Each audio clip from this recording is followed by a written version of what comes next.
going to talk about how social media actually helps you grow your business.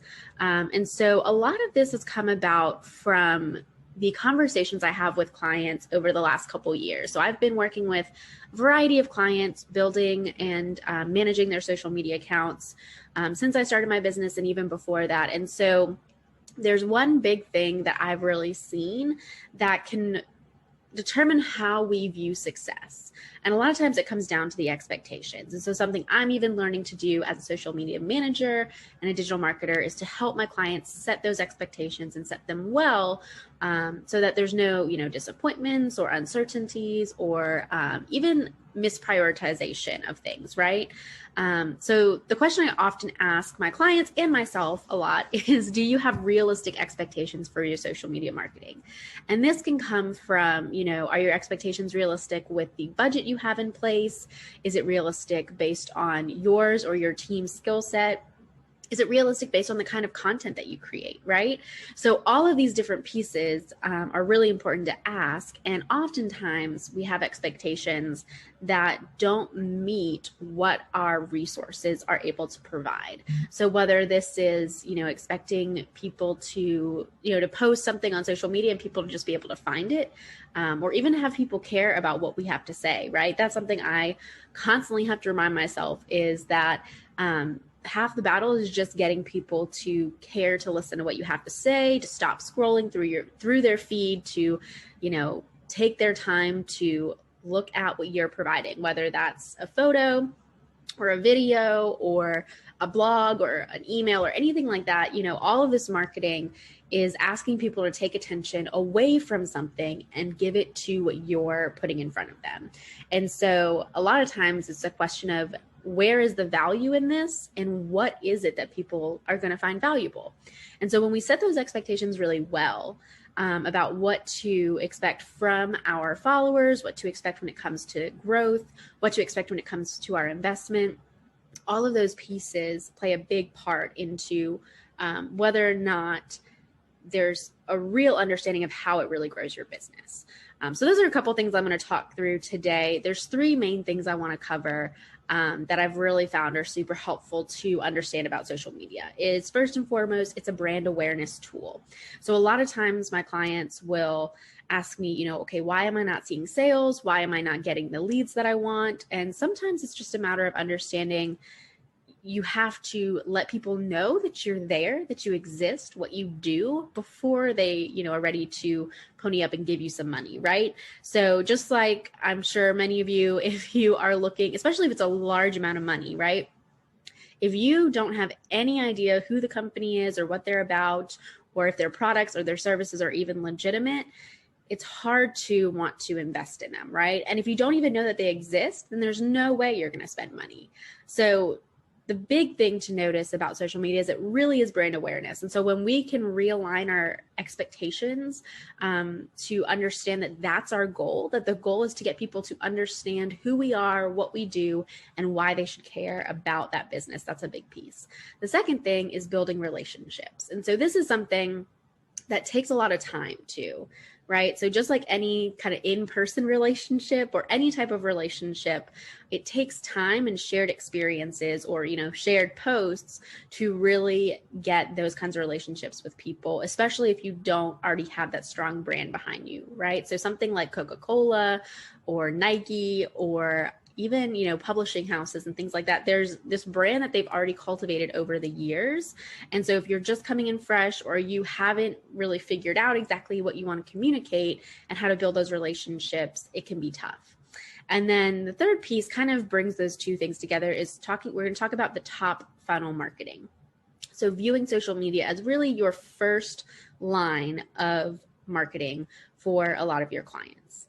So let's dive into that a little bit more in depth. First, we're going to talk about that number one, brand awareness. So brand awareness is the extent to which customers are familiar with the distinctive qualities or image of a particular brand of goods or services, right? So like I said, answering those questions, how does social media help you to answer who are you? What is it that you do? And why should I, as the viewer, care? And something that I think is really, really prevalent as well in 2021 as a result of 2020 is we are spending so much time in front of screens that there's this, and I think we've been seeing this over the last decade or more as social media continues to grow and become more prevalent, and just the content that people are putting out there is so constant that it's not even just a matter of can you figure out the algorithm, it's can you get people to stop? Can you get people to stop scrolling through and listen to or read or participate in what you're doing? And so you have to be able to communicate who you are in those few seconds that people are actually stopping to pay attention to what you have to say, and communicate what it is that you do. And it's not just a matter of like, I sell this or I offer this or I do this. It's this is how I help you. This is the problem that I solve. This is why you should care, right? So for example, something that a lot of times I've learned that my clients really care about is it's not just that I can do the work that maybe they don't have the skill set for, but it's more so that I can do the work that they just don't want to do. So it's not even just a matter of like, hey, I can post on your social media, I can monitor your accounts, I can build your website, or, manage your email marketing or whatever. It's not just that I can do those things, it's that by doing those things, I'm freeing up their time to spend that on other things. So whether it's, maybe they need to market their business, but that has nothing to do with what they actually do for their clients or the products they produce. If I can market their business for them, then they can spend time working on building their business in other ways. So whether that's talking with clients, performing those services for them, building out their branding, boosting their inventory, or getting some new products in their store, all of those different pieces are things that they should and want to be spending time on. And so that's really the way that I offer value to my clients, is that I take off of their plate the things that are really tedious, that oftentimes they don't even enjoy, but know are an important part of their business, and help them to grow. So those are some of the questions that you want to be asking and answering as you're creating content. And it's not that, every single post that you create has to be something big and dramatic. It's just a matter of helping people to understand something about you as time goes on and as they follow you. And so, like it says, just before people buy from you, you have to give them a reason why, and you have to let them know that you exist. There's so many great products and services in the world, and there's so many competitors in our markets, especially now that everything's digital. You have to just let people know that you're around and give them a reason to care. So that's the first thing that social media really does for you, is it builds this brand awareness. It gives you this opportunity to get in front of your customers. All right, so that second thing we're going to talk about is building relationships. So once someone knows about you, they are going to start to build this relationship with you. And so this is where it takes a lot of time usually, and that you really want to be intentional with what you're posting as well. So sometimes it's just a matter of that consistency, right? So kind of building this trust and building this expectation that you're going to be posting something and something of value for your followers to read or view or consume. And sometimes it's even just how you respond to people. So a lot of times what people are missing as part of their social media strategy is the actual engagement. And that's also where the cost can really be brought up if you hire someone, is spending time, hours and hours every week, engaging with people, intentionally reaching out, responding to comments, having conversations with people, all that kind of stuff. And oftentimes it can be hard to outsource that, right? And so that's even where picking the right platforms is really helpful, is you want to make sure that you're building those relationships with the right people, because it's going to take time. So some examples I wanted to talk about are Bev. So Bev is this company, and this kind of brings together that brand awareness and building relationships. And so Bev is a company. It's for it's canned wine. It's actually really delicious, and it's built by a female founder.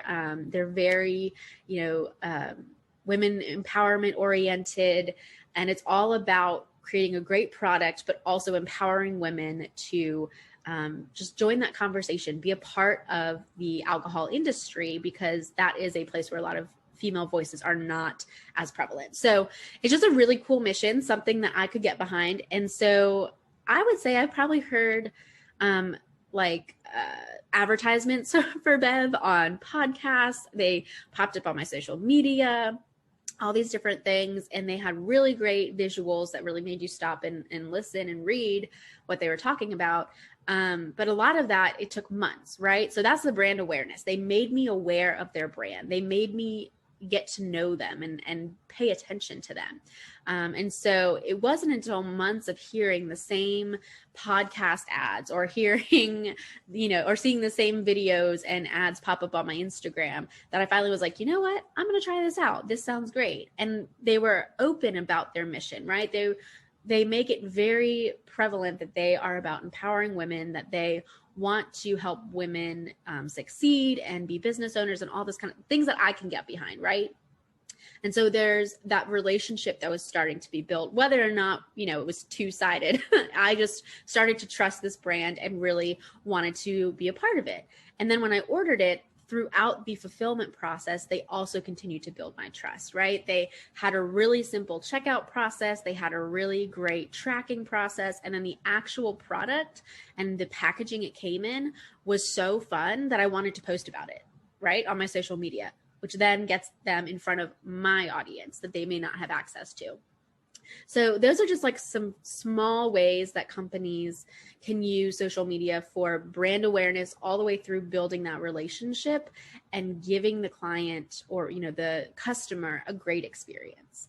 The other thing is a few of my new clients that I've taken on, I've just kind of looked back at like, okay, how have I found them? How has my social media played a part in this? And for a few of them, a lot of it's been word of mouth, which is really great. But a lot of them say they go and they check out my website. They check out my platforms. They follow me on social media. They subscribe to my newsletter. And throughout all of that, I'm generating this awareness of what I do and what I'm about, and helping to build that relationship. And so that when they are ready to hire me, there's this level of trust because they've seen or understood something about me and my brand and my business, and they want to work with me, right? So those are a few really simple and small ways to kind of think through it. It's not just this big whole, your social media is not your whole sales strategy, right? And marketing strategy. It's a small piece that you use throughout your funnel and throughout your process. And it's building a relationship throughout that entire time. So definitely thinking through, okay, how can you use social media to build relationships? And even now it's starting to look at, okay, do I need to have a Facebook group? Which all of that, like the really tricky thing, right, with social media is now it's not just let me have a feed scrolling through like that. People are getting tired of that. There has to be something new. And so, whether that's groups, whether that's some kind of virtual event, whether that's Clubhouse, whatever it is, there's something new that you need to do. And the tough thing is that a lot of it's going to require even more work. And so that can be really daunting as well, but it doesn't have to be. So just a few things to think about and thinking about, okay, how can I use social media to build brand awareness? How can I use it to build relationships? And then also, thirdly, looking at how you can use it as top of funnel marketing. So it's the way I like to kind of think of social media is it's a greeter, but not your salesperson, right? So if you go into Walmart or a department store or something like that, is that you have this person typically who's smiling and you're saying, hey, welcome to the store. That's what social media is. It's saying, hey, welcome to my business. Welcome to what I'm doing. Welcome to, all of the things I have to offer. Let's check it out.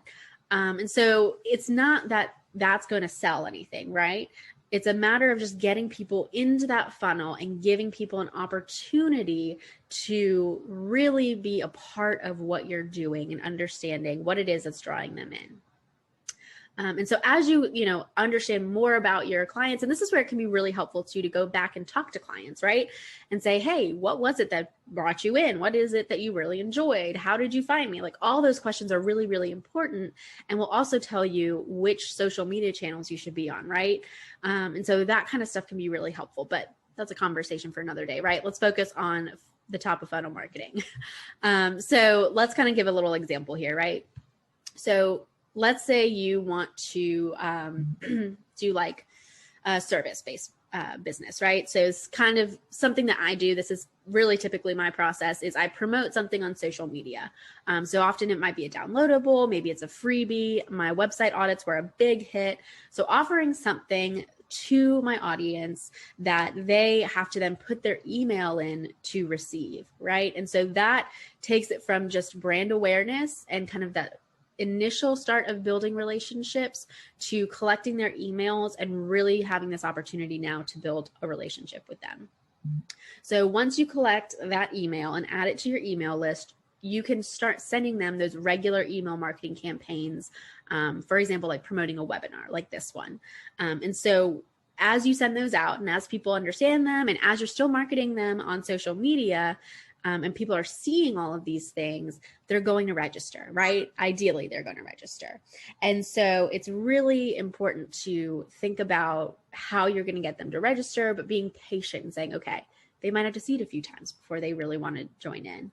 And then once they attend the webinar, they're going to recognize whether or not you're offering what they need. And this is something that happens for me often, right? And I'm sure, I think even a couple of you, like I have a couple clients in the session, which is awesome.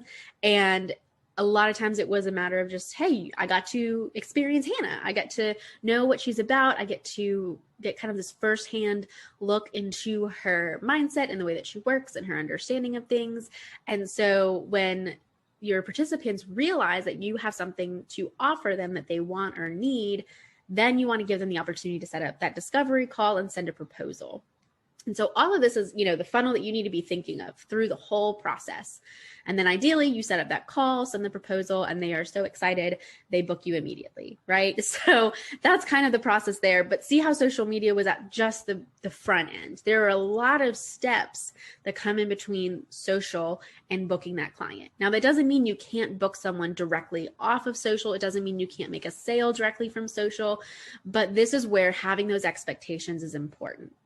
Is knowing that social media is going to help let people get to know you and get that process started, but it's not always going to be the only way for you to make a sale.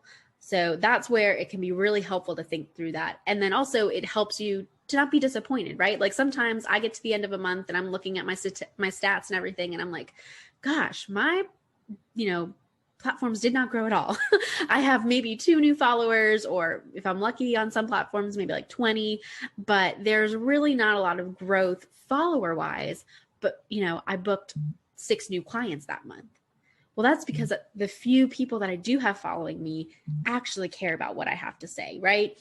And they're participating, they're engaging with the things that I'm offering, and I'm finding the right way to have those conversations to get people to the end of that funnel and book that service. So think through all of these things and think specifically about your business and what it's going to look like for you.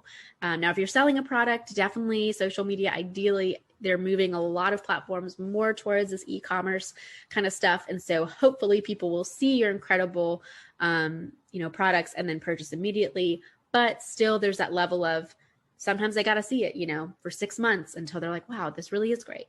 Let me buy this. So just a couple of things to think about there. All right. So social media is a long game. That's really what I want you to take away from today, is that it can take up to 6 months sometimes to get it to be a really strong system of producing regular leads.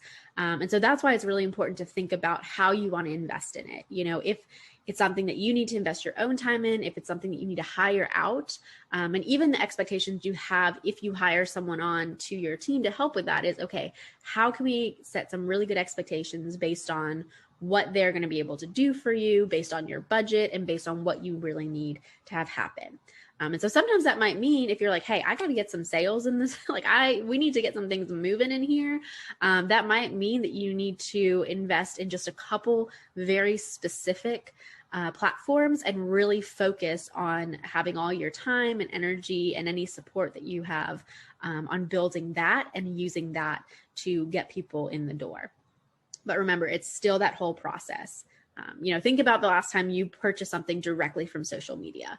Maybe there's a couple of times, but I have a strong feeling that most of you probably see something on social, go do some research, and then decide whether or not to make that purchase. So just something to think through, and definitely wanting to kind of help you set those expectations for social. All right, the fun part, Q&A. If you have any questions, now is your time to shine. We have a few minutes here that I would love to answer any questions that you have. Let's see, we've got a couple comments in the chat. Oh, that's so kind, Dahlia. Oh, that's very sweet. I'm so glad that you had such a good experience and now we get to work together. That's wonderful. All right, we have a raised hand. Let's see. Oh, and it disappeared. I don't know where it went. For someone who works with technology every day, there we go. All right, Dahlia, I'll allow you to, let's see, click this button. Hey there, do you have a question you want to ask? Yeah, I did. So how often, like I'm always struggling with. Let's see if I'm working on this right. Is it once a week that I push out something to build my brand awareness? Twice a week? I can't hear you, so I wonder if maybe I'm not doing. Oh, you know what? Can you hold on? Let's see. Can you hear me now? Can you hear me now? There we go. Can you hear me now? Let's see. Dahlia, try typing it in the chat again. I can't seem to get it to work for me to hear you, which I'm not sure why. You'd think I would be so much better at this. Oh, you guys can hear her. Okay. I can't hear her, so that's always tough. Oh man. Okay, here we go. Oh, perfect. Okay, great. So Dahlia was asking, how often do you do brand awareness? Once a week, twice a week? So I would post at minimum 3 times a week on your platforms. I typically like to post about 5 times a week on platforms. So that's really my kind of go-to, and it just gives people a daily kind of touch with you. But it also depends upon what kind of business you're in, right? So there's some businesses that it can be helpful to do more, some businesses it can helpful to be less. It also depends upon the platform, right? So Twitter, tweets will go by super quickly. So like 3 tweets a day is awesome. It requires a lot more engagement, but like on Instagram or Facebook, 1, maybe 2 posts a day is sufficient. So great question. All right, Alicia, what do you post on your personal page versus your business page? What is the big difference? That's a great question. So I have business pages for all my platforms and personal. So for like Instagram, for example, I have my business page and I will post pictures of me, but it's very focused on my business, on things related to digital marketing, whereas my personal page, especially with the pandemic, has been left pretty much untouched with updates. And that's just more for my friends and my family. And I also got it in high school, so I don't necessarily want all of my clients or potential clients to be able to see the dorky 16-year-old Hannah. So part of it is I have that separation just because as a millennial, I have that reality of being like in 8th grade and being allowed to post things on the internet. Nothing terrible, thank goodness, but still not ideal for professional settings. But when it comes to things like LinkedIn, where like that's a very professional setting and I don't have to worry about having old posts that may not be what I want like my professional peers to see. I do a lot of cross posting. So I will post something on my personal LinkedIn page profile, and then I will share it again, like through my Westfall Digital Strategies page. So I'll like go to the page on my personal profile or the post on my personal profile, click share and share it to my business page and like write a comment or things like that. The other great thing to use on LinkedIn, just a little quick tidbit, is the articles. And so I will take my blogs from every week and post it as an article. And a lot of times those will get some more engagement as well. And it's on my personal profile, but then I also will share it to my business page. So it just kind of depends. And I like to do a little bit of a mix of everything on those. So great question. All right. Another question. Do you lock down your pages like friends only or even more locked down? For me personally, not really. Some of it is just, so I used to like do some like sales through like Beauty Counter and things like that. And so I had my profile public and I just haven't gone back. When I start to get maybe some spam or bots or things like that, liking my personal page or engaging with my personal pages in ways I don't want them to, I might change it to private. But right now, I just have all of it public. So I'm assuming lockdown meant like turning it to private. But yeah, so that's one thing. And then the nice thing with like Facebook, I mean, I can't remember the last time I think the last time I posted something on my personal Facebook page was when people were storming the Capitol. And I was like, this is crazy. So that can be, you know, just some of those little things is I post so much and spend so much of my time now just creating social media content for my business and my clients that I kind of get to the end of the day and I'm like, I'll just leave my personal pages alone. So that's kind of the differentiation there. But if that's something that you're concerned about, I would definitely look into some of the settings and just turn your personal pages to the most secure version of themselves. Or like when I graduated college, I just went back through my Facebook and I just deleted like 90% of my old posts from when I was a silly teenager, right? And I was just like, today Hannah is, you know, walking to class or whatever. So it just kind of depends upon what's there and what you need. It's kind of nice sometimes to allow my clients to see kind of both sides of all of my profiles. But I'm not posting anything too crazy. I'm kind of just, I am what I am. But that's a great question. Okay, another question, where are the articles found? So to find articles on LinkedIn, you'll go to someone's profile and you can go to either their most recent activity and there should be a link at the top or like a tab at the top where you can click articles, or there should be like about midway down the page, a spot that says like these person's articles. I know that that's not like helpful at all, but they're found on someone's profile. The easiest way to find them for me often is just go to their latest activity, click on the tab that says articles, and it'll show all of their articles. And then if you wanted to write an article where it says on your newsfeed, like write a post or, you know, post a document or things like that, on the most right-hand side of your screen within that box is a write article section. And so that you can pop something in there. So great questions, you guys. Awesome. I'm so glad you guys could hear Dahlia. I could not, but I'm glad we got that question answered. Awesome. Wonderful. These are great questions. All right, we just about out of time. I want to respect your time, but if you have any more questions, please feel free to reach out. I'm always happy to answer them and give any tips that I can. I'm glad you guys were able to join today. Next week, we're going to talk about how to pick which social media platforms are right for you.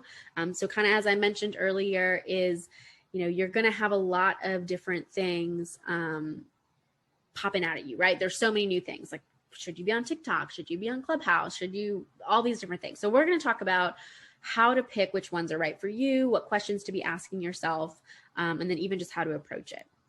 And then I also want to remind you guys that you are, if you attend any of these sessions, you're able to book a free consultation call with me. It's 30 minutes where we can just talk about anything to do with digital marketing and your business.